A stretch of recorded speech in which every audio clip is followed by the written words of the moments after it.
धापेवाडा उपसा सिंचन टप्पा 2चं पाणी शेतकऱ्यांना मिळणार। आमदार विजय रहांगडाले यांच्या हस्ते प्रायोगिक तत्वावर सोडण्यात आलं पाणी। गोंदिया जिल्ह्याच्या तिरोडा तालुक्यातून वाहणाऱ्या वैनगंगा नदीवर बांधण्यात आलेल्या धापेवाडा उपसा सिंचन योजनेच्या माध्यमातून तालुक्यातील 20,000 हेक्टर शेतीला टप्पा 1च्या माध्यमातून पाणी देण्यात येत होतं।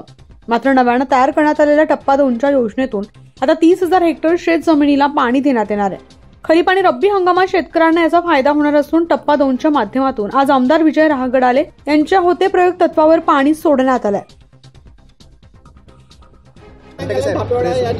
टप्पा 2चा टेस्टिंग झालेला आहे, काय सांगाल किती फायदा होणार आहे शेतकऱ्यांना याचा? आज टप्पा 2 बोदलकसा आणि चोरखमारा जलाशयामध्ये पाणी सोडण्याच्या टेस्टिंगचं काम, टेस्टिंगची बटन दाबून आम्ही त्याच्या पंप सुरू केलेले आहेत। निश्चितच या अनुषंगाने आज टेस्टिंग झाली आणि ती औपचारिक तपासणी सुरू होऊन लवकरच ह्या कामाचं पाण्याचं उद्घाटन होणार आहे। कामाचे उद्घाटन होऊन जवळजवळ 30,000 हेक्टर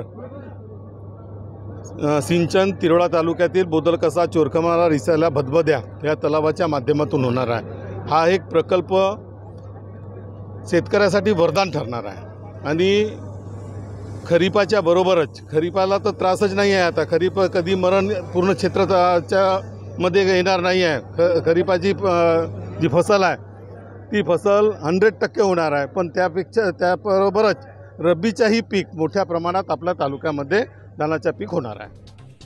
न्यूज 15 मराठीसाठी आकाश वालदे, तिरोडा, गोंदिया।